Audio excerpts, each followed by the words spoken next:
All right. Well, good morning, everybody. All right. Well, good morning, everybody. My microphone was muted there. Somebody was asking me about showing me something. Yes, that was me. So you can catch me in office hours, but if it's about the infinite loop thing, I sent you an email response to that. I don't know if you've seen that yet. Um, but if that doesn't help, go ahead and write me back or catch me in office hours if you can. Oh, no, that helps. I had a different question, but it's okay. I'll probably just talk to you later about it. General question, or is it pretty specific? General, about I guess it is more specific actually, but it's generally about standard in Mm-hmm. because I'm not understanding how to actually input, um, like how to get the input as a variable. I don't know if I did it right or yeah. Okay, yeah, let's talk about this because I think it's probably a more general issue. Um, so normally we've been writing interactive programs in Bash, and we've been doing our input by just saying read, right? Um,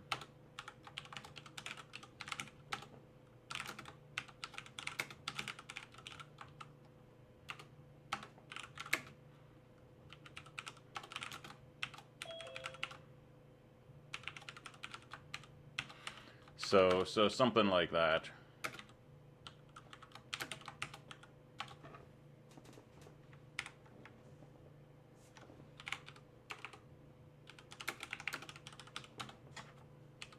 So if we say loop, it says enter something. We can type something in. It'll echo it out to us. So if we want to read in a loop, right? If we want to keep getting input from the user, we can make a while loop, which says while read line do, and then we can put whatever statements we want in here, and then we can put a done statement at the end. And so if I run this, right, every time that I type something in, it goes through that loop again with line equal to whatever that latest thing was that I typed in. And when I want to exit this, I just hit a Control D in the beginning of my input, and that will cause the while loop to exit. And then, right, we can say goodbye. And then for free, if I take this and I redirect the input from a file, right, like itself, then it reads each line from that file as if I had typed that in, sets line equal to that, does the body of my loop, and then when I hit the end of this input file, my my while loop exits, and I come to, the part outside my loop. And this is a good structure to use for homework 8, right? Because you really want to process one line at a time. Um, this will read from standard in, whether that's coming from the user typing or coming from a file redirect, or even the output of another command that you're typing into it. It's all just standard in, so you can test it different ways. You can even Okay, so that makes sense. So do you need to pipe anything special, or does it just like you don't need to pipe anything into like transform? You can just transform line by line, right?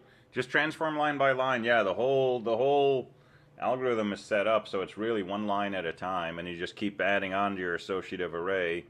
And then at the end, when you kick out of your while loop, this is where you would go ahead and go through your set of keys and dump out all those values, which we're going to talk about in a moment. Does that make some sense? Yeah, that makes enough sense. Yeah, and the associative arrays I'm not really getting yet, but I think I'll get it when we talk about it more. So Yeah, we're going to go through it right now. All right, cool.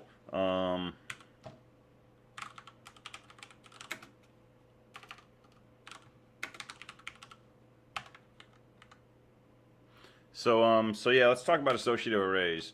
So this is a useful way to store your phrases and your count of how many times each phrase occurs in your in memory while you're running your script, and then be able to output it at the end. So here's a general concept of an associative array. A traditional array, right? We have an integer array, so it's got some name. And we access the elements of this array using some sort of index. I'm not actually frozen in space right now. There we go. We use the name of the array itself, and then we have an index which says which element of the array do we want. And our indexes are usually integers starting from 0, going up to some length minus 1, where length is the number of things in the array. So that's a totally traditional array. What we're going to use here is an associative array. I don't know where I'm lagging right now. An associative array where, same idea, we have an array name and we have an index. But the index can be almost anything. In particular, it can be a string of characters. It could have spaces and punctuations, and more generally, in a pure associative array, this index could be binary. It could be, a piece of a song or a frame from a movie or whatever we want. So this could be, something like hello or a name or 223 East Main Street. Right? It can be almost anything, so it's a more general version of an array that we can access by using something other than just consecutive integers. Okay, so let's just type in, strange things and use that to store and retrieve information. All right, so why do we care about this?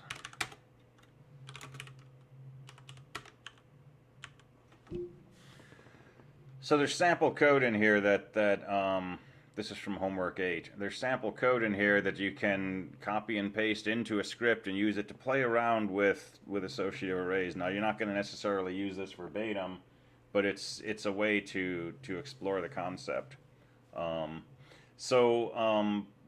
Usually, if you use something that looks like an array in Bash, it will treat it like an array. There's like weird noises, but I think it's coming from my neighbor. Normally, if you use something like an array, it will be treated like an array, but an associative array you have to declare. So there's a declare statement, declare -a, and the name of your array, which I used hash in this example. And there's basically, 4 things you do. You declare an array, you store values in the array, you retrieve values from the array, and the 4th one is called iteration. Okay, we'll dig into that more in a minute. So this is declaring the array. This is telling Bash hash is the name of an associative array. Once you've done that, you can store values by just saying hash bracket and put in whatever index you want. And it can be, a 0 or a 1 or a 2, but it can also be a string. And then you can store whatever you want in there. Again, you're just storing strings of characters, whether it happens to look like a number or a message. It's just a sequence of characters.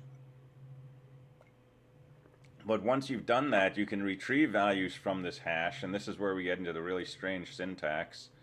$, curly bracket, name of the array, square bracket, and then the index, and then the closing square and curly brackets.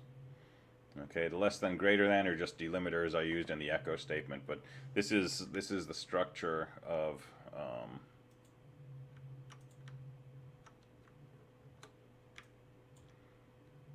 indexing a hash. So $, curly bracket, variable name, square bracket, and then the regular index notation.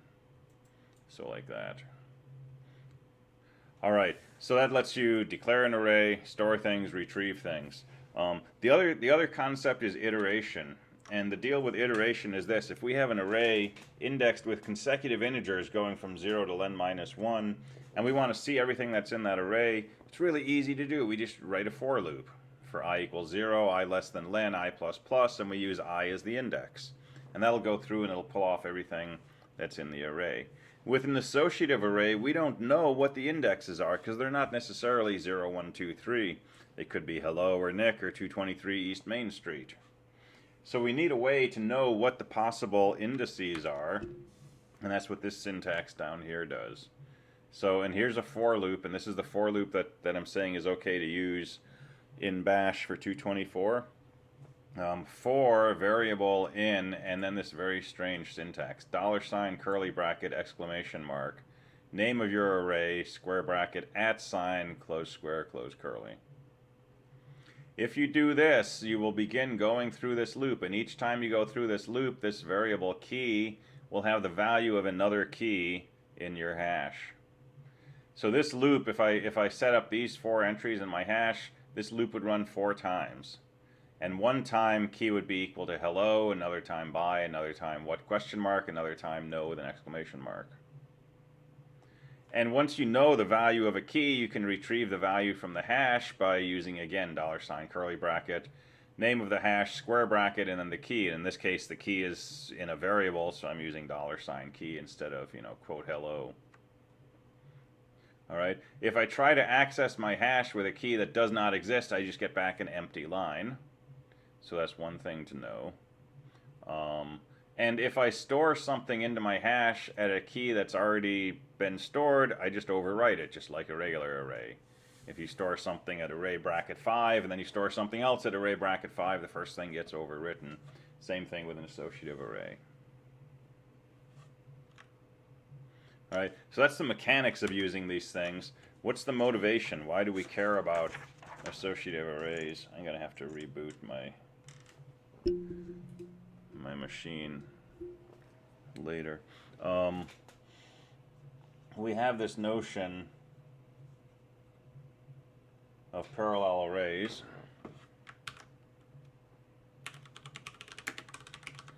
That we use in sort of traditional C programming, where let's say we have a set of addresses and we want to know who's living at that address. So we would have, an array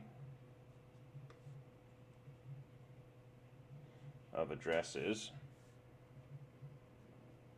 and maybe an array of names. And at element 0, we'd have, 223 East Main. And at element 0 in the name array, we would have Nick. And then at element 1, we would have, 555 West 55th. And at there, we would have, person who lives there. These are fictitious addresses.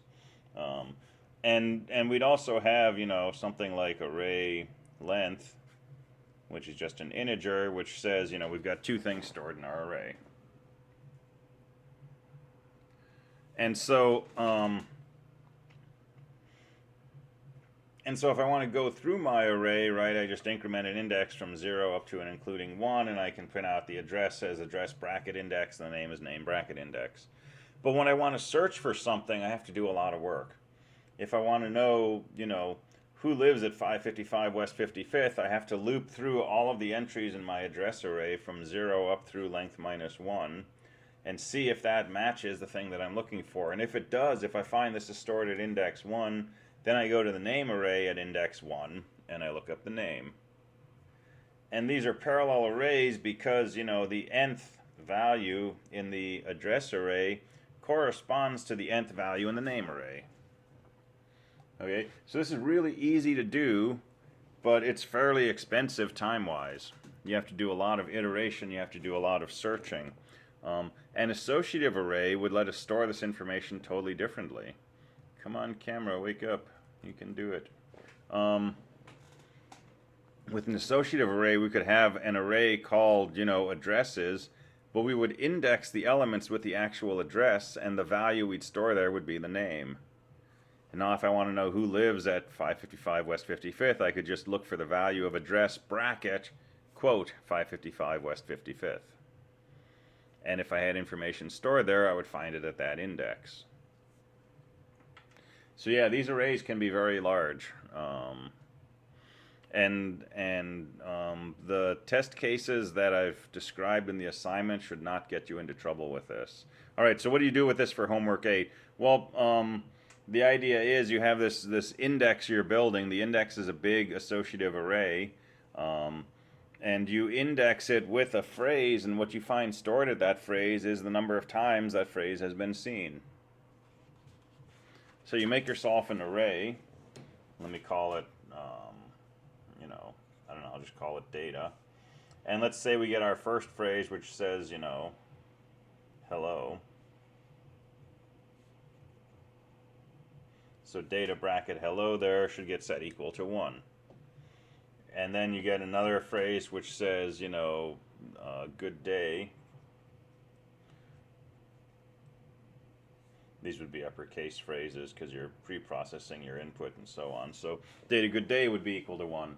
Now my video keeps freezing. Now you get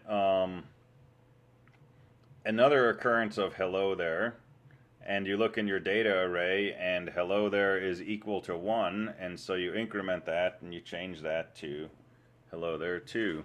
All right, I'm going to reboot my camera because I think it really did freeze for good here. So hold on a sec.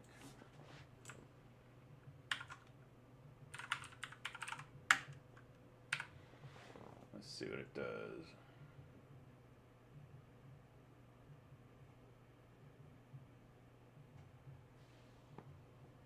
Do we have, yeah, it looks like we got stuff. Okay.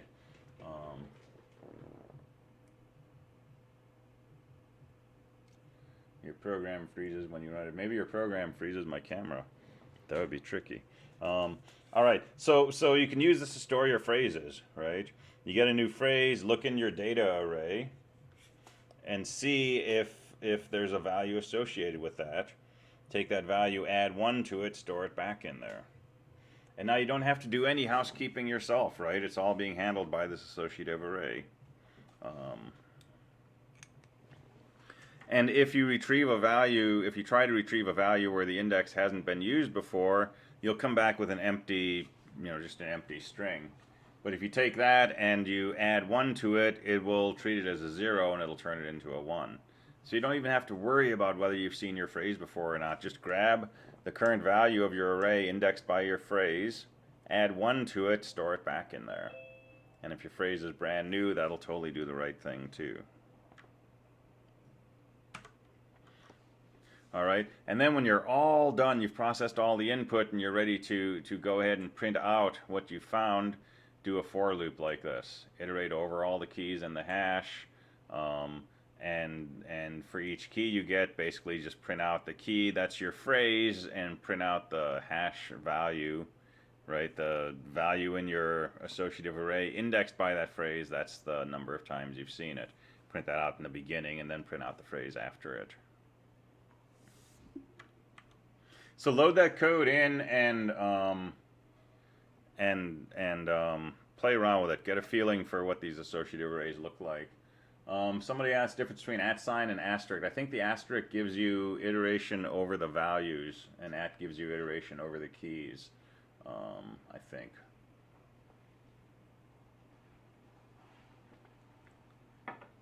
And this is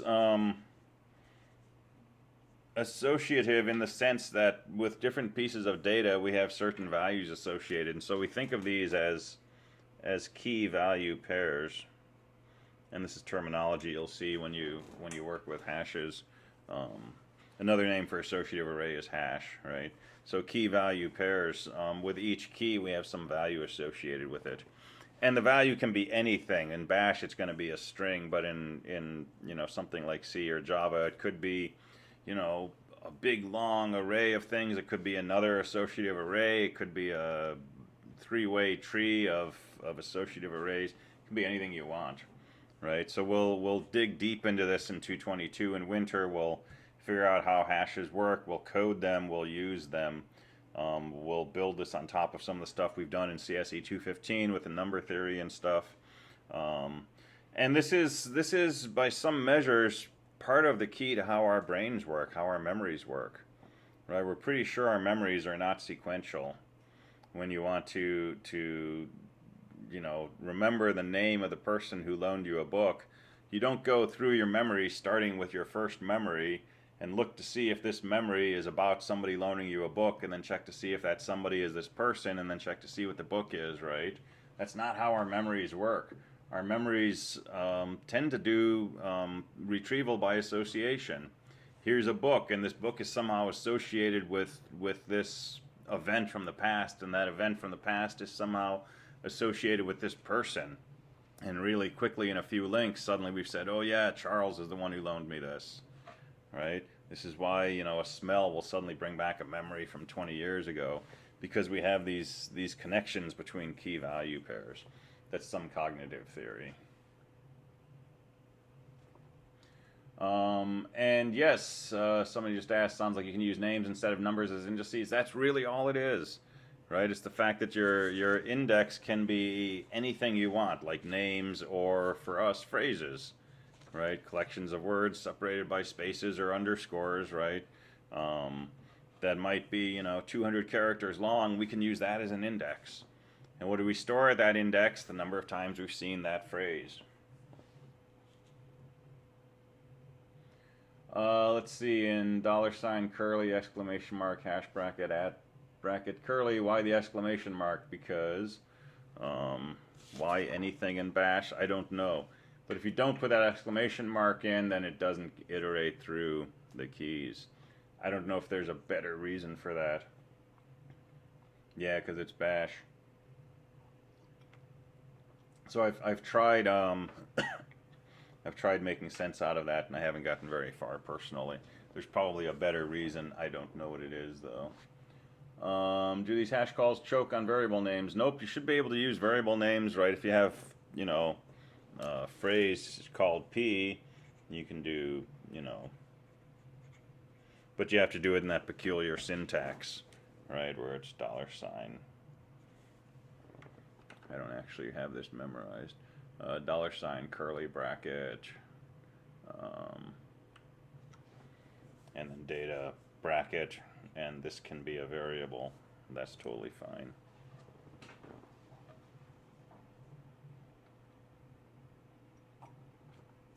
All right, so suggestion, copy this code in, mess around with it, right? This sample code will just make an array, load 4 things into it, print out some values, and then iterate over the keys.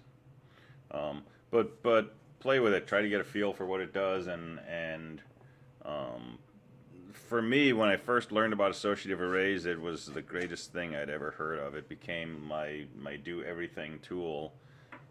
And for several months after, everything I did with an associative array. It's a real powerful way to organize information, to retrieve information. You can do a lot of stuff with it.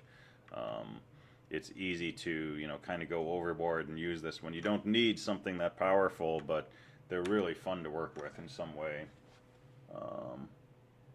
See, can you show an example of a transform using an associative array? I'm not sure what a transform would be. So the associative array is simply storing information and letting you retrieve it, and it doesn't really have anything to do with tr or any other commands.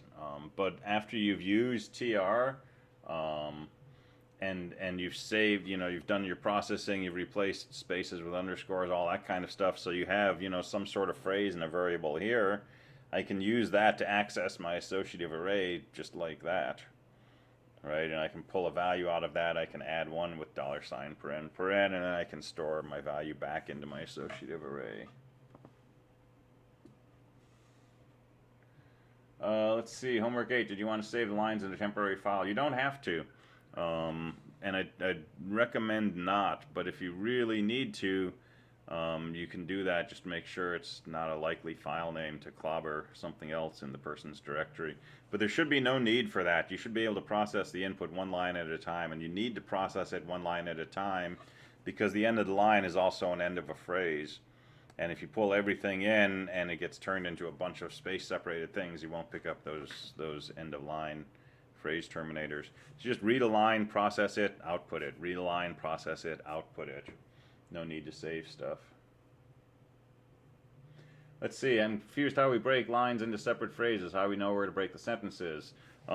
That's what all of this is. So you're not throwing away all of the punctuation. You're throwing away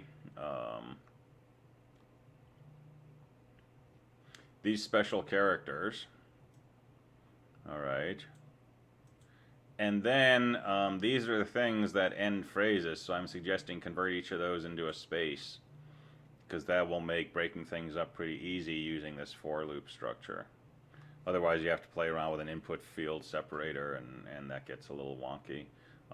So these are the things that will ultimately break up your phrases, along with, you know, the beginning of a line and the end of a line mark the beginning and end of some phrase. So don't throw those away. Just change them into something that you can process.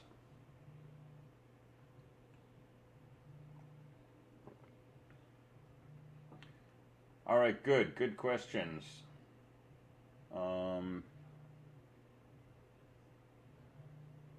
Yeah, after you've converted everything into a space, then the space is the phrase separator. And this structure down here where you say for variable in and you list a bunch of space separated things, this will loop through, and each time through phrase will take up the next field of that space separated set of fields, so it'll be a phrase.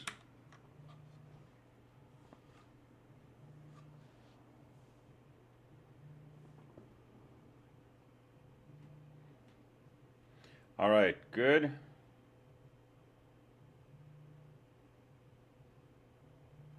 All right, so I'm going to turn off my recording.